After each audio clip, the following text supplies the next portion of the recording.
Yo, what is up, guys? This is LSFC Insanity, or better known as Alex09 on YouTube. And this video you guys are about to watch is gameplay on Black Ops 2 itself and how Domination is going to be a lot different, or just different on the new competitive playlist. And yeah, I hope you guys enjoy. It's Yemen, okay? So we're loading the map up. It's Yemen. First time that we're streaming it. Tell me a little bit about Yemen. Man, Yemen is inspired by that urban close-quarter combat battle. You're going to see some real fast-paced, close-quarter combat action, and that B flag is just a brutal position. Guys are going to have to really keep guys out of that zone. Yeah, and as we see right off the bat here, it looks like the whole North American side decided to take that flag together. And usually sometimes you'll see that teams go ahead and push up towards that B flag, but they all jumped on it to get it quickly. And now you see them making moves. We're on board with Toby. And Toby gets taken out right there. We'll swap over, and we're now on board with Twiz, who's flanking around here. Twiz with the MSMC, and he's got the laser sight attachment. Tell me a little bit about that. That laser sight is how you can get that increased hip-fire accuracy on for these players. Got it. Yep. So that is Twiz picking up the kill right there. And he's going to go and hang tight as the North Americans are controlling two flags now. They have taken B, and Merc is on a tear right now. He just called in. It looked like a hellstorm, and it picked up a double, and now he has the SMR. So that is actually a semi-automatic rifle, right? Right, he's got this thing customized up in all sorts of ways, so he's using that select fire switch to change up whether he's bursting or auto. Got it. So looks like he's doing some work with it right now. As a Ruby jumps around the corner, he gets taken out there, and now it looks like Merc's going to be calling in a care package. We'll stay on board with him and see what lands. 26-13 now as the North Americans are up. And it looks like that care package is coming down, and Merc turns right there and takes out Gunshi. This gave Gunshi a little bit of the business, and that care package just came through. So let's see here what Merc is up to. It looked like it was a UAV. Yeah, that's a UAV. You see those UAV assist points coming up. We were just talking about that earlier. Every time you're using a support-driven streak and someone gets a kill with that UAV up, you're earning some points for that. That's that UAV assist message. Right, so all those points from that UAV are going to contribute to his score streak. Tell me a little bit about what we're seeing down here with the score streak meter. Yeah, you can see that score streak meter in the bottom right-hand corner of your screen right next to those three icons. That'll fill as the guys get score. It hits the top, they're going to earn that next reward. Right, so as we see, Big Timer is just getting started on his score streak here, and it looks like he took some shots right there, and the North Americans are doing some great controlling of that B flag at the moment. Map control is so important in Domination, and you have the North Americans doing a great job of just locking it down. 3 minutes and 35 seconds left to go, and 3 minutes and 30 seconds left to go as Big Timer takes that hip fire with the laser sight attachment. That definitely helped him right there. Absolutely, man. You're going to see a lot of really good play from the hip and ADS with this particular attachment. So tell me a little bit about what we're seeing round base here now. 3 minutes left to go here. You see at the top of the screen, it says round 1 of 2. The score panel is telling us this is the first round.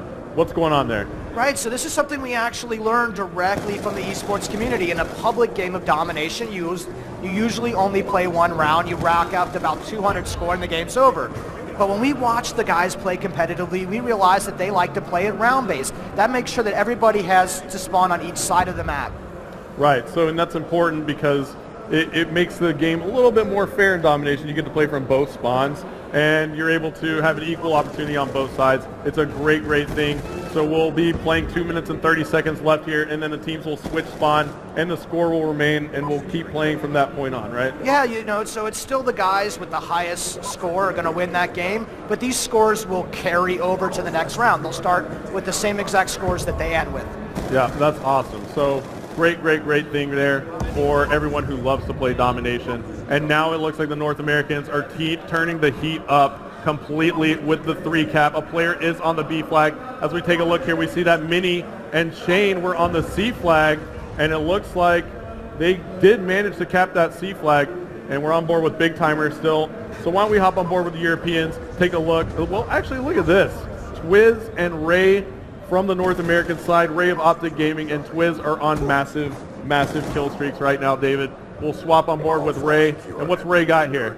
Yeah, Ray's got the Death Machine out. This is some of the new weapons that we have put back in. The Death Machine actually has a little baby brother known as the War Machine, which is the grenade launcher version. So it was really fun for us to put these clearly superior firepower weapons into the score streak system itself. Awesome. So he's got a care package as well. Looks like he's just doing some work with that death machine, and you see him die and pull it back out again.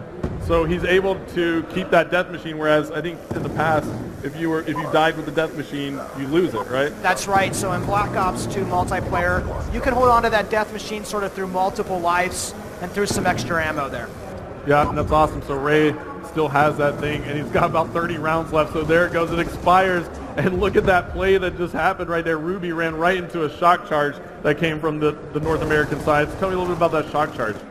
Hester, I like to use that shock charge as a type of alarm system. I'll actually place it on the entrances and exits of buildings, so if anybody comes through that door, they get electrocuted very briefly, usually just enough time for me to spin on them and take that target out. Awesome. Well, look at this. 135 to 50. And you have about 30 seconds left to go. So we're getting to that point where this round is going to end and we're going to start back over. So the score was going to carry over. I'm just really excited for people to be able to check that out. And we'll take one more look here at the picture-in-picture. You see some players hopping on the flag, trying to play the objective near the end of the game. We'll take a look at the scoreboard as well. You see that Ray of Optic is on a tear. Huge, huge, huge game for him. 28-6 with 10 defends and 4 captures. And then you see Karma backing him up at 23-9. The North Americans are going massive at the moment. So a huge, huge game for the North Americans against the Europeans. All right, this next round's going to start immediately, guys. We're going to go right over into the next round of this game. Right after this round in the kill cam, we'll spin over. The guys will flip the spawns, as we say. Yep. And then we'll start right again.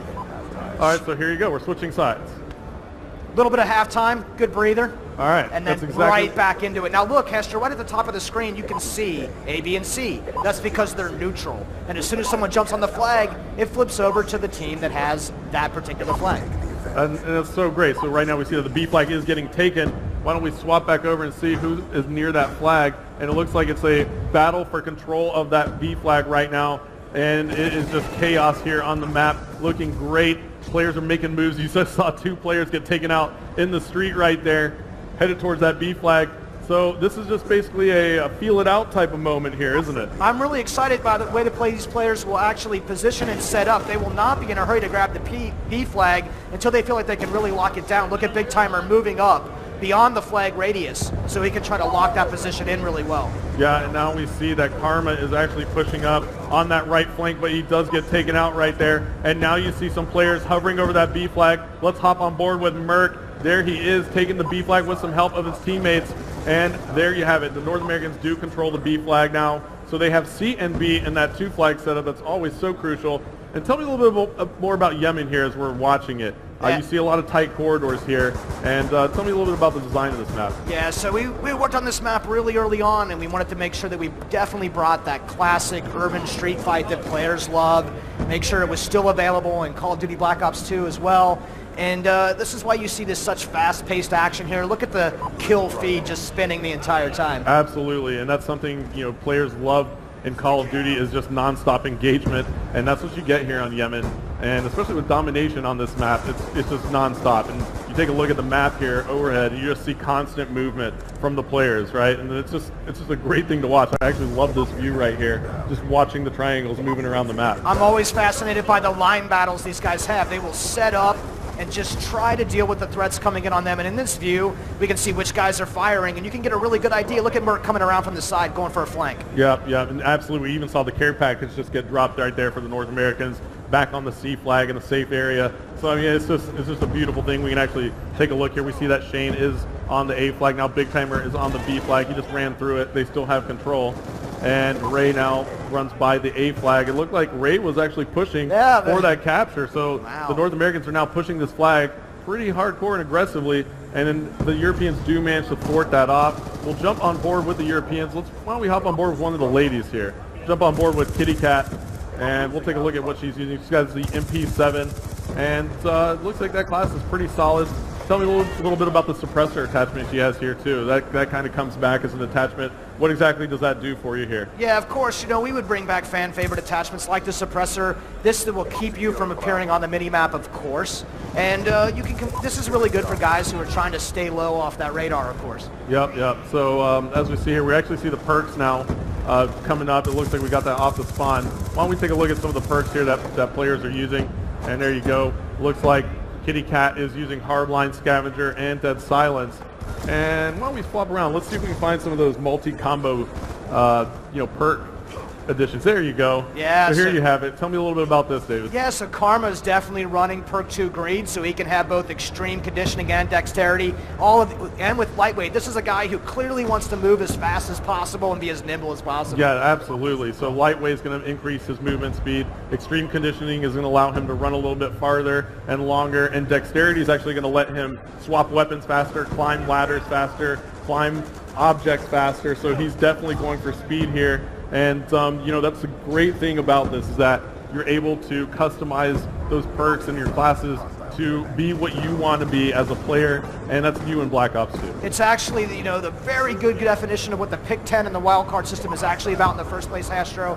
He can configure this way and just put his points to that particular playstyle. Yeah, and I'm excited to watch him play here. I'm going to stay on board with him. He has the R87. He's got shotgun. So he's going doubling speed so he can get close, up tight in the faces of his opponent here. And it seems to be working as Karma is 39 and 17 on the board at the moment. So he's doing some work with the shotgun. And look at that. He's going for some range here. He's got 3 hit markers. Oh, no, pulling out the combat knife. But there you go. That's a perfect moment, right? Tell me what just happened right there. Yeah, so these guys are so used to being able to swap to their second weapon. But if you're going to use the pick 10 and wildcard system to stack up this way, he had to sacrifice his gun to be able to do that. So he pulls out, thinks he's going to have his pistol in hand, but no, he's got his knife. He does not have a secondary weapon equipped. Yeah, that was actually a great moment because that secondary just wasn't there. He used up all his allocation points in the pick 10 for all his other gear to make him faster. And Karma does pull out the RCXD there. That comes back in Black Ops 2.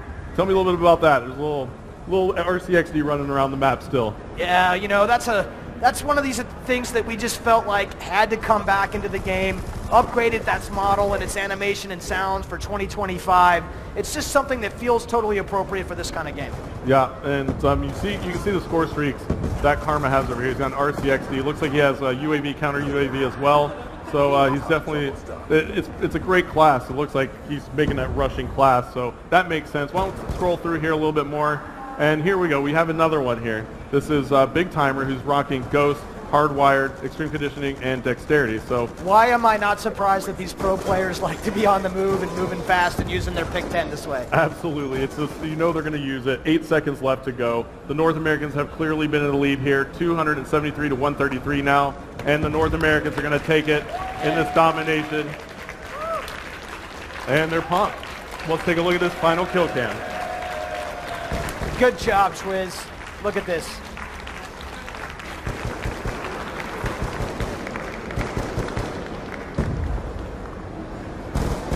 So, pretty solid.